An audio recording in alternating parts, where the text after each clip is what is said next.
He has spoken to many Republicans who will put on the red hat and campaign for Trump and go up on stage with him, and then the next day say, I can't wait for this guy to die. That's a direct quote.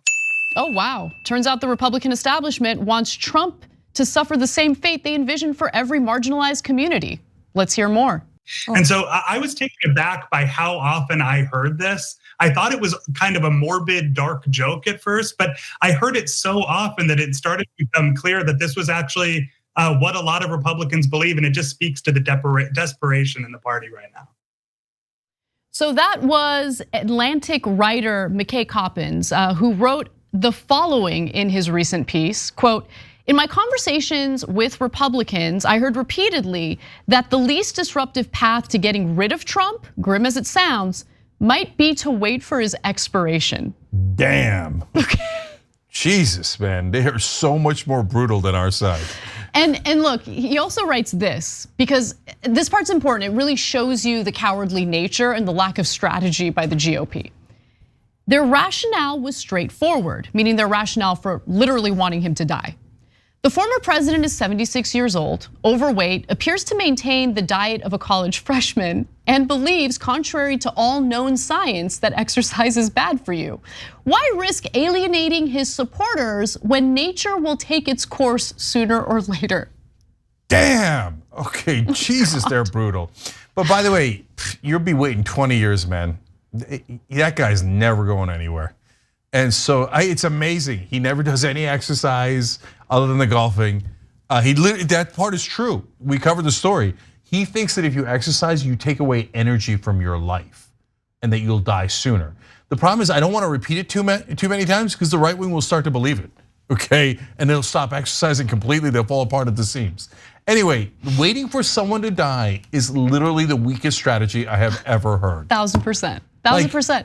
Apparently there's not a single man in the Republican Party. But it's interesting because a lot of times when it comes to strategy, I find progressives and those on the left comparing Democrats and Republicans, right? Oh, why don't Democrats do what Republicans do?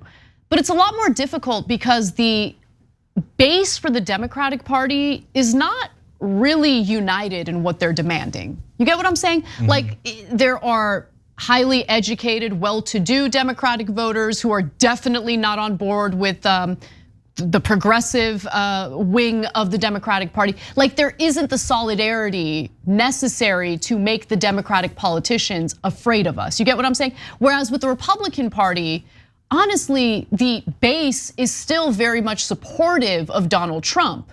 And so the Republican establishment is terrified of alienating them, because if they do, they're in a lot of trouble when it comes to these elections. In fact, there's a poll out today that showed, hey, DeSantis has got a big lead on him in the primary, but it comes with a giant asterisk, which is that if Trump runs as a third party candidate, an independent, 20% of Republicans would vote for him, which means that a Republican would have no chance of winning the national election, okay? And Trump might do it, which scares the hell out of the Republicans and makes them concede to everything that he wants, even though he would actually get killed by DeSantis in a primary if that poll is right? So he holds them hostage. Our side, I mean, look at the juxtaposition, right? On the other hand, progressives, scared to death of making a demand of corporate Democrats. The minute that, and to be fair to them, the minute they do, everyone in media yells at the top of their lungs at him, "You monsters! You're causing lack of unity. We had a perfectly good corporate bill where we were gonna take billions of dollars of your money and give it to corporate friends.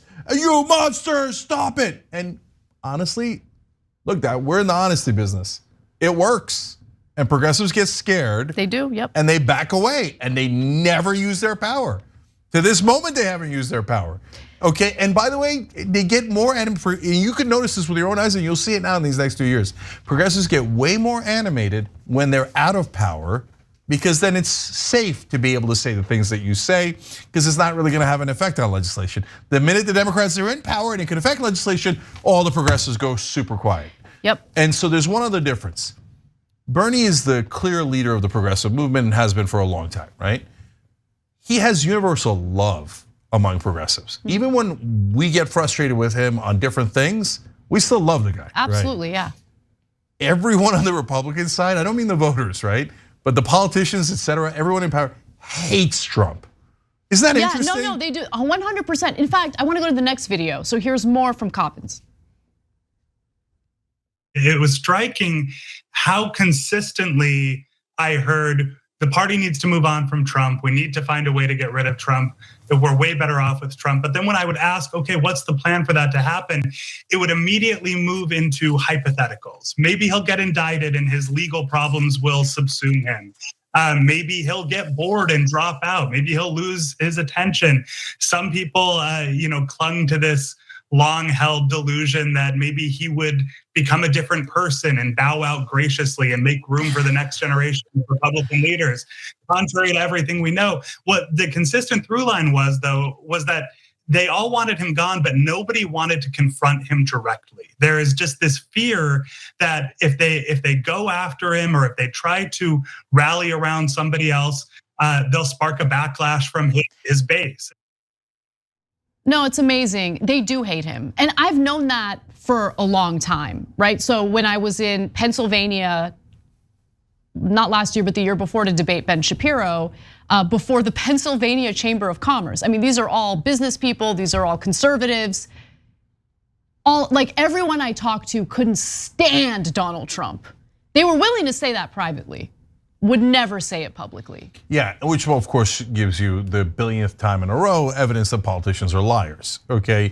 And then that one's not just for Republicans. But I want to go back to the Bernie thing for a second, because look, progressive voters love Bernie, but conservative voters love Trump. So I'm not talking about the voters, I'm talking about leadership, pundits, legislators, et cetera. Universally, Bernie is beloved by those leaders. And if anyone said, oh, I'm just waiting for Bernie to die, they would be immediately expelled from the progressive movement. Everyone would think it was the worst thing that anyone has ever said, right? Almost every Republican leader behind the scenes says it about Trump. Oh, I can't wait for him to die. I can't wait for him to die. Gee, can you see the gigantic difference? Okay, so now one more thing. They were waiting for all these different things to happen, right? Maybe he dies. God damn it, he won't die. And this is not me talking, this is Republicans. He's quoting Republicans. By the way, every reporter, well, we covered this story when he was president. I think it was Ben Smith, but I'm not positive. Wrote a story about behind the scenes, every Republican saying, we wish we'd get rid of this son of a bitch, okay? And so in terms of all their hopes though, the second thing they hope for, well, maybe he'll get indicted and that'll get him. Well, I just did an interview with ex-Tea Party member Joe Walsh. Check it out on The Conversation. And he says what is totally logical. Every single Republican he talks to says, no, if he gets indicted, then I'm definitely supporting him. No, it fires them up even more. Yeah, because he becomes a victim that they 100%. Want to support. Yep. If he gets indicted, and they're gonna, if they had indicted him several years ago, that loser Merrick Garland, they could have had time to go through the process, and if he's convicted, well, then you got a different situation, right? But they're gonna indict him in just enough time to give him perfect momentum for the primaries. Yeah. If they indict him at all. They're not going to. So those are your two terrible choices. Don't indict him, he gets away with everything, or indict him at a time where you're not gonna be able to convict him in time and you're gonna help him in the primaries. Democrats are such losers, it's unbelievable. So, but the bottom line is, no, the legal system is definitely at this point, especially with the limited time, not going to take care of Trump. And there is one other option that they will not consider under penalty of law. You could fight him and you could win, but I know you're Republicans, so you're all pathetically weak. It doesn't even cross their mind. I wonder if we could beat him. No, you can't beat him because you're all losers. That's why Lindsey Graham comes out last night groveling, go, hey, Trump, No, Trump. I love this. So just to juxtapose what is being talked about privately to what Lindsey Graham said publicly on cable news. Let's watch him kiss Donald Trump's ass because he has made his political calculation, and it is to support Trump because he does think Trump is likely to win again. Let's watch. Here's why I'm with Trump. I know the downside of Trump, but let me tell you about the upside of Trump. There are no Trump policies without Donald Trump. All these people who are very talented, I don't think you could do what he did, and I want him to have another shot. So, I mean, look, he went on this like long rant about like, oh, Trump accomplished this and that, whatever. All of that stuff is irrelevant. What is relevant here is that Lindsey Graham has made his bet. Yeah, so Lindsey Graham is a bellwether for sniveling cowards.